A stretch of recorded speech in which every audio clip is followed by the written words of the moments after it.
সাইবেরিয়ায় রুশ সামরিক ঘাঁটিতে ইউক্রেনের ড্রোন হামলা 40টির বেশি বোমারু বিমান ধ্বংসের দাবি জেলেনস্কির। ইস্তাম্বুলে দ্বিতীয় দফার শান্তি আলোচনা মস্কো কিয়েভের। ইস্পাত ও অ্যালুমিনিয়ামের আমদানি শুল্ক বাড়ানোর মার্কিন ঘোষণায় ক্ষুব্ধ ইইউ। পাল্টা পদক্ষেপের হুঁশিয়ারি। ট্রাম্পের সিদ্ধান্তকে শিল্প খাতে আঘাত বলছে কানাডার শ্রমিক ইউনিয়ন।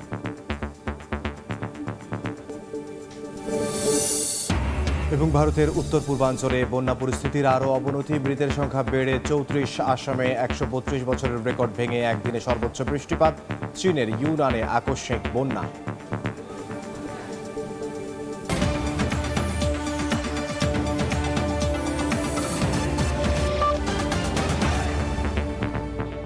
আন্তর্জাতিক সময়ের সঙ্গে আছি আমি ইমদাদুল হক। সাইবেরিয়ায় রাশিয়ার কয়েকটি বিমান ঘাঁটিতে ড্রোন হামলা চালিয়ে 40টি বোমারু বিমান ধ্বংসের দাবি করেছে ইউক্রেন। এতে $700 কোটি ক্ষয়ক্ষতি হয়েছে বলে জানায় কিয়েভ।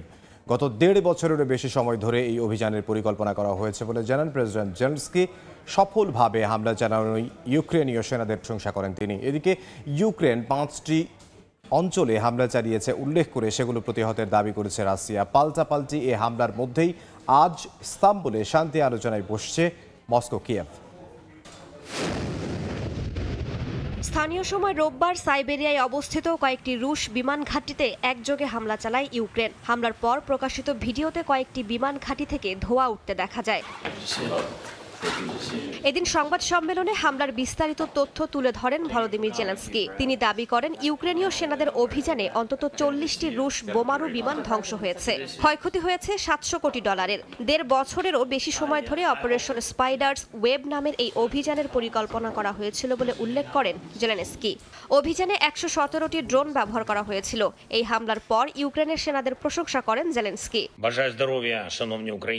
শত্রুর ভূখণ্ডে একটি দুর্দান্ত অভিযান পরিচালিত হয়েছে। সামরিক লক্ষ্যবস্তু সরঞ্জামে হামলা চালানো হয়েছে, যেগুলো ইউক্রেনে হামলার জন্য ব্যবহার করা হচ্ছিল। রাশিয়া উল্লেখযোগ্য ক্ষতির সম্মুখীন হয়েছে। এটা সম্পূর্ণ ন্যায্য, এটি তাদের প্রাপ্য ছিল। বিমান ঘাঁটিতে অভিযানের বিষয়টি সরাসরি স্বীকার না করলেও রুশ প্রতিরক্ষা মন্ত্রণালয় জানিয়েছে রাশিয়ার কয়েকটি অঞ্চলে জেলেনস্কির সেনারা হামলা চালিয়েছে, যা সফলভাবে প্রতিহত করা হয়েছে। তবে হামলায় যুদ্ধ বিমানের কিছু অংশ ক্ষতিগ্রস্ত হয়েছে বলে জানান তারা। পাল্টাপাল্টি হামলার মধ্যেই তুরস্কে দ্বিতীয় দফায় শান্তি আলোচনায় বসছে রাশিয়া ইউক্রেন। এরই মধ্যে ইস্তাম্বুল পৌঁছেছেন প্রতিনিধিরা। তবে মস্কো কিয়েভ হামলা জোরদার করায় বৈঠক থেকে সংঘাত বন্ধে অগ্রগতির বিষয়ে খুব একটা আশাবাদী না বিশ্লেষকরা। রাইসা জান্নাত, সময় সংবাদ। গাজায় গেল একদিনে ইসরায়েলের হামলায় 54 জন ফিলিস্তিনি নিহত হয়েছেন। ত্রাণ নিতে গিয়ে রাফা সীমান্তেই নিহত হয়েছেন অন্তত 30 জন।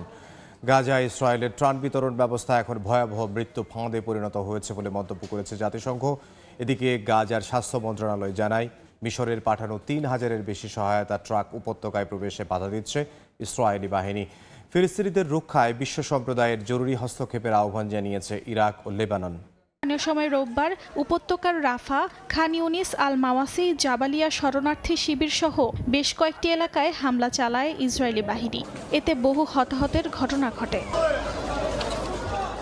গাজার স্বাস্থ্য মন্ত্রণালয় জানায় মিশর থেকে পাঠানো 3000-এর বেশি সহায়তা ট্রাক উপত্যকায় প্রবেশে বাধা দিচ্ছে ইসরায়েলি বাহিনী। গাজার 90% মানুষ নিরাপদ পানির অভাবে ভুগছে, যার ফলে ডায়রিয়া, মেনিনজাইটিস সহ নানা রোগে আক্রান্তের সংখ্যা আশঙ্কাজনক হারে বেড়েছে। গাজার এই পরিস্থিতিকে মানবিক বিপর্যয় আখ্যা দিয়েছেন ইরাকের প্রধানমন্ত্রী মোহাম্মদ শিয়া আল সুদানি ও লেবাননের প্রেসিডেন্ট জোসেফ আউন। বাগদাদে এক যৌথ সংবাদ সম্মেলনে ফিলিস্তিনিদের রক্ষায় বিশ্ব সম্প্রদায়কে জরুরি হস্তক্ষেপের আহ্বান জানান তারা। অর্জিতা শেহজিন, সময় সংবাদ। আন্তর্জাতিক সময় আরও থাকছে। আরব আমিরাতে জমে উঠেছে কোরবানির পশুর হাট। কেনাকাটায় ব্যস্ত প্রবাসী বাংলাদেশিরা, চড়া দামের অভিযোগ ক্রেতাদের। মার্কিন প্রেসিডেন্ট ডোনাল্ড ট্রাম্পের ইস্পাত ও অ্যালুমিনিয়ামে আমদানি শুল্ক দ্বিগুণ করার সিদ্ধান্ত নিয়ে শুরু হয়েছে নানা আলোচনা। 25 থেকে বাড়িয়ে 50% নেয়ার এই সিদ্ধান্ত নিয়ে ট্রাম্প বলছেন এতে ঘুরে দাঁড়াবে দেশের শিল্প। এদিকে এমন সিদ্ধান্তকে সরাসরি কানাডিয়ান শ্রমিকদের উপর আঘাত বলে চিহ্নিত করেছে কানাডার শ্রমিক ইউনিয়ন। প্রয়োজনীয় পদক্ষেপ নিতে প্রস্তুত ইউরোপীয় ইউনিয়ন। শুক্রবার যুক্তরাষ্ট্রের পেনসিলভেনিয়ায় একটি ইস্পাত কারখানায় যান মার্কিন প্রেসিডেন্ট ডোনাল্ড ট্রাম্প। সেখানে ইস্পাত ও অ্যালুমিনিয়ামের আমদানি শুল্ক 25 থেকে বাড়িয়ে 50% করার ঘোষণা দেন। বলেন, এতে মার্কিন শিল্প আরও নিরাপদ হবে আর বিদেশি পণ্য আমদানিতে বাধা তৈরি হবে। আগামী বুধবার থেকে এই সিদ্ধান্ত কার্যকর হবে। অর্থনীতিবিদরা বলছেন, ট্রাম্পের এই শুল্কযুদ্ধ বিশ্ব বাণিজ্যে অস্থিরতা তৈরি করছে। শুল্ক নীতির ধারাবাহিকতা না থাকায় শিল্প কারখানায় বড় বিনিয়োগে আগ্রহ হারাচ্ছেন উদ্যোক্তারা। বিশেষজ্ঞদের মতে, এই দ্বিগুণ আমদানি শুল্ক হয়তো যুক্তরাষ্ট্রের কিছু ইস্পাত কোম্পানিকে স্বস্তি দেবে, তবে খেসারত দেবে বাকিগুলো, বিশেষ করে গাড়ি শিল্প ও নির্মাণ খাত, যারা এই কাঁচামালের ওপর নির্ভরশীল। এছাড়া ভোক্তার খরচ বাড়বে, বিনিয়োগ কমবে এবং সব মিলিয়ে মার্কিন অর্থনীতিতেই পড়বে নেতিবাচক প্রভাব। ট্রাম্পের এমন সিদ্ধান্তে জোরালো হয়েছে আন্তর্জাতিক প্রতিক্রিয়াও। কানাডার শ্রমিক ইউনিয়ন বলছে, এটি বাণিজ্য নীতি নয়, সরাসরি কানাডিয়ান শ্রমিকদের ওপর আঘাত। অন্যদিকে ট্রাম্পের ইস্পাত ও অ্যালুমিনিয়ামে আমদানি শুল্ক দ্বিগুণ করার সিদ্ধান্তকে বন্ধুত্ব বিরোধী পদক্ষেপ বলে আখ্যা দিয়েছে অস্ট্রেলিয়া। এদিকে শনিবার এক বিবৃতিতে ইউরোপীয় ইউনিয়ন জানায়, যুক্তরাষ্ট্রের শুল্ক বৃদ্ধির প্রতিক্রিয়ায় প্রয়োজন হলে পাল্টা ব্যবস্থা নিতে প্রস্তুত ইইউ। টাইম ম্যাগাজিনে পাঠানো এক ইমেল বার্তায় ইইউ মুখপাত্র বলেন, এই সিদ্ধান্ত বিশ্ব অর্থনীতিকে আরও অনিশ্চয়তার মুখে ঠেলে দিচ্ছে, পাশাপাশি উভয় পক্ষের ভোক্তা ও ব্যবসায়ীদের ব্যয় বাড়াচ্ছে। অর্জিতা শেহজিন, সময় সংবাদ। এবার বাজেট প্রসঙ্গ। বাংলাদেশ টেলিভিশন ও বেতারে 2025-26 অর্থ বছরের প্রস্তাবিত বাজেট পেশ করছেন অর্থ উপদেষ্টা ডক্টর সালেউদ্দিন আহমেদ। সরাসরি চলে যাচ্ছে সেখানে। রিটার্ন দাখিলের বাধ্যবাধকতা হতে অব্যাহত প্রদান করা হয়েছে। উৎসে কর্তনকারী কর্তৃপক্ষ কর্তৃক প্রতি মাসের পরিবর্তে ত্রৈমাসিক ভিত্তিতে উৎসে করে রিটার্ন দাখিলের বিধান করা হয়েছে। জমি বা জমি সহ স্থাপনা হস্তান্তরকালে দলিল মূল্যের অতিরিক্ত কোনো অর্থ গৃহীত হলে ব্যাংক বিবরণী সহ দালিলিক প্রমাণাদি দ্বারা যাচাইযোগ্য হওয়া সাপেক্ষে উক্ত অতিরিক্ত অর্থের উপর মূলধনী আয়োজনে প্রযোজ্য হারে কর প্রদানের বিধান করা হয়েছে। স্বনির্ধারিত পদ্ধতিতে দাখিলকৃত রিটার্ন অডিট সংক্রান্ত মাঠ পর্যায়ে সৃষ্ট জটিলতা নিরসন করে অডিট কার্যক্রমকে কার্যকর ও সহজীকরণের উদ্দেশ্যে অডিট সংশ্লিষ্ট বিধান প্রতিস্থাপন করা হয়েছে। বিদ্যমান 45টি সেবা গ্রহণের ক্ষেত্রে রিটার্ন দাখিলের প্রমাণ উপস্থাপনের বাধ্যবাধকতা শিথিল করে ক্রেডিট কার্ড সহ 12টি সেবা গ্রহণের ক্ষেত্রে কেবলমাত্র টিআইএন সার্টিফিকেট দাখিলের বিধান করা হয়েছে। প্রিয় দেশবাসী, কর অব্যাহত যৌক্তিকরণ এর অংশ হিসাবে নিম্নরূপ কার্যক্রম গৃহীত হয়েছে। কর অব্যাহতের সুবিধার মেয়াদ 30 জুন 2025 তারিখে শেষ হবে এমন কতিপয় ক্ষেত্রে কর অব্যাহতের মেয়াদ বৃদ্ধি করা হয়নি। দীর্ঘ সময় ধরে কর অব্যাহতি এবং হ্রাসকৃত হারে কর প্রদানের সুযোগপ্রাপ্ত কতিপয় খাতের জন্য প্রযোজ্য বিদ্যমান হ্রাসকৃত কর হার সংশ্লিষ্ট প্রকরণের সমূহ বাতিল করা হয়েছে। তবে এসব কাজে জড়িত প্রান্তিক পর্যায়ের খামারি এবং উদ্যোক্তাগণকে উৎসাহ প্রদানের জন্য এই সকল খাততে প্রাপ্ত অনধিক 5 লক্ষ টাকা পর্যন্ত আয় করমুক্ত রাখা হয়েছে। প্রিয় দেশবাসী, জন্মসূত্রে বাংলাদেশি ছিলেন অথচ পরবর্তীতে বাংলাদেশেই নাগরিকত্ব পরিত্যাগ করেছেন এমন ব্যক্তি কর্তৃক বাংলাদেশে অর্জিত আয়ের উপর যথাযথভাবে কর পরিশোধ না করে নানা উপায়ে বিদেশে পাচারকৃত অর্থ সম্পদের উপর কর ও জরিমানা আরোপের বিধান করা হয়েছে। বাজেটের অংশ হিসাবে প্রত্যক্ষ কর ব্যয় প্রতিবেদন ডাইরেক্ট ট্যাক্স এক্সপেন্ডিচার রিপোর্ট প্রকাশ করা হয়। জাতীয় রাজস্ব নীতির কর নীতি শাখা 2022-23 অর্থ বছরে প্রত্যক্ষ কর ব্যয় প্রাক্কলন করেছে, যার পরিমাণ 1,07,133 কোটি টাকা। মূল্য সংযোজন কর কর ও সম্পূরক শুল্ক আইন 2012-তে কতিপয় সংশোধন আনা হয়েছে, যার মধ্যে উল্লেখযোগ্য হল উৎপাদনকারী প্রতিষ্ঠান কর্তৃক শিল্পের কাঁচামাল আমদানির ক্ষেত্রে আগাম করের হার 3% থেকে কমিয়ে 2% নির্ধারণ করা হয়েছে।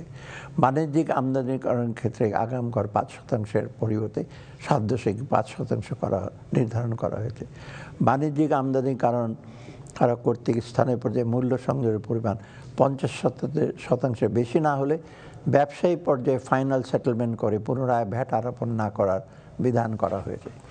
বিধি বহির্ভূত রেয়াত গ্রহণের ক্ষেত্রে জরিমানার পরিমাণ 50% থেকে 100% কমিয়ে 30 থেকে 50% নির্ধারণ করা হয়েছে। নির্মাণ সংস্থা, যোগানদার, সিএন্ডএফএচএন কর্তৃক রিটার্ন দাখিলের মেয়াদ প্রতি মাসের পরিবর্তে 6 মাস করা হয়েছে। আগাম কর সমন্বয়, রিফান্ড আবেদন ও রেয়াত গ্রহণের সময়সীমা 4 মাসের পরিবর্তে 6 মাস করা হয়েছে। প্রিয় দেশবাসী, কর জিডিপি অনুপাত বৃদ্ধি সহ আদর্শ ভ্যাট ব্যবস্থা পরিবর্তনের লক্ষ্যে নিম্নোক্ত ক্ষেত্রে ভ্যাট হার কিছুটা বৃদ্ধি করা হয়েছে। বিভিন্ন এমএস প্রোডাক্ট এর উৎপাদন পর্যায়ে আরোপিত সুনির্দিষ্ট কর প্রায় 20% বৃদ্ধি করা হয়েছে।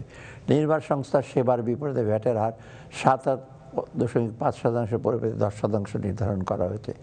অনলাইনে পণ্য বিক্রয় কমিশনের উপর ভ্যাটের হার 5% থেকে 15% নির্ধারণ করা হয়েছে।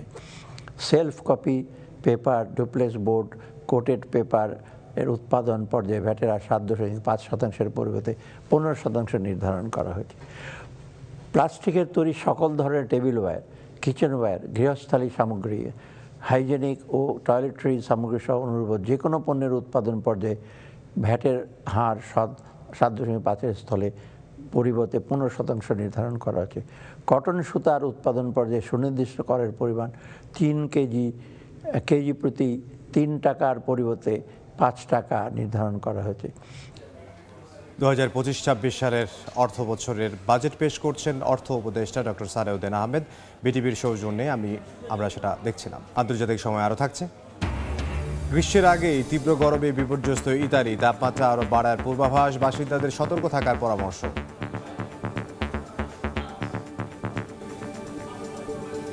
ভারতের উত্তর পূর্বাঞ্চলে বন্যা পরিস্থিতির আরও অবনতি হয়েছে। মৃতের সংখ্যা বেড়ে দাঁড়িয়েছে 34 জনে। আসামে 132 বছরের রেকর্ড ভেঙে রোববার একদিনে সর্বোচ্চ বৃষ্টিপাত রেকর্ড করা হয়েছে। টানা বর্ষণে 5টি নদীর পানি বিপদসীমার উপর দিয়ে প্রবাহিত হচ্ছে। সিকিমে ভূমিধস, নদীর পানি বেড়ে যাওয়ায় আটকা পড়েছেন প্রায় 1300 পর্যটক। ইম্ফালে 4 জায়গায় বাঁধ ভেঙে ঢুকছে নদীর পানি। ভারী বর্ষণের কারণে সৃষ্ট ভূমিধস, নদীর পানি বৃদ্ধি ও রাস্তা বন্ধ হয়ে যাওয়ায় সিকিমে আটকা পড়েছেন 1200-র বেশি পর্যটক। যুক্তরাষ্ট্রের কলোরাডো অঙ্গরাজ্যের বোল্ডার শহরে একদল বিক্ষোভকারীর উপর পেট্রোল বোমা নিক্ষেপের ঘটনায় 6 জন দগ্ধ হয়েছেন। গাজায় আটক ইসরায়েলি জিম্মিদের মুক্তির দাবিতে স্থানীয় সময় রোববার দুপুরে বিক্ষোভ চলাকালে এই হামলার ঘটনা ঘটে। এফবিআই জানায় এক ব্যক্তি ঘরে তৈরি পেট্রোল বোমা সদৃশ্য কিছু ছুঁড়ে মারেন। এ ঘটনাকে সন্ত্রাসী হামলা বলছে পুলিশ। এরই মধ্যে সন্দেহভাজন এক ব্যক্তিকে আটক করা হয়েছে। আটককৃত ব্যক্তির নাম মোহাম্মদ সাবরি সুলাইমিন। তার বয়স। পোল্যান্ডের প্রেসিডেন্ট নির্বাচনে জয় পেয়েছেন জাতীয়তাবাদী ডানপন্থী প্রার্থী ক্যারল নাভারস্কি। শেষ পর্যন্ত 50.89% ভোট পেয়ে জয়লাভ করেন তিনি। তার লিবারেল প্রতিদ্বন্দ্বী ও ওয়ার্সার মেয়র রাফাল ট্রাসকোভস্কি পেয়েছেন 50.11% ভোট। জার্মানিতে একটি হাসপাতালে ভয়াবহ অগ্নিকাণ্ডে প্রাণ হারিয়েছেন অন্তত 3 জন, দগ্ধ হয়েছেন 50 জন। তাদের মধ্যে 16 জনের অবস্থা আশঙ্কাজনক। স্থানীয় সময় শনিবার গভীর রাতে হামবুর্গ শহরের মারিয়ান হাসপাতালে ঘটনা ঘটে। কর্তৃপক্ষ জানায় হাসপাতালের একটি ইউনিটে আগুনের সূত্রপাত হয়, পরে দ্রুত তা প্রথম তলায় ছড়িয়ে পড়ে। আন্তর্জাতিক সময়ের শীর্ষ সংবাদ জানিয়ে দিচ্ছে আরও একবার।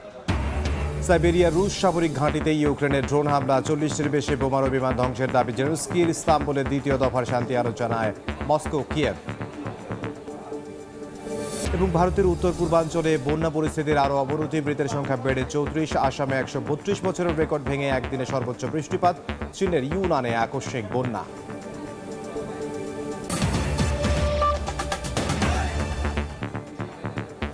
এই ছিল আন্তর্জাতিক সময়। সঙ্গে থাকুন সময়ের।